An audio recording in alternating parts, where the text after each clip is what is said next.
Hello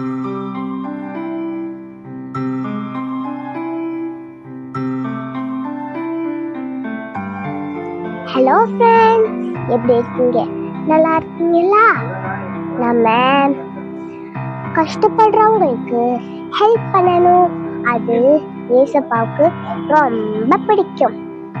okay, சரி, இன்னைக்குடைய வசனம் பார்க்கலாமா? இன்னைக்குடைய தலைப்பு என்னது தெரியுமா?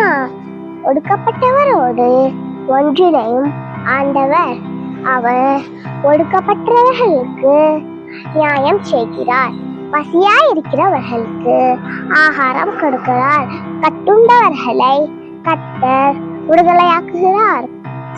சங்கீதம் 146:7. இன்னைக்கு எந்த வசனத்தை பற்றுங்க? இந்த வீடியோவை உங்க ஃப்ரெண்ட்ஸுக்கும் காட்டி அவங்களையும் படிக்க சொல்லுங்க. பாய், see you again. அப்புறமா பார்க்கலாம்.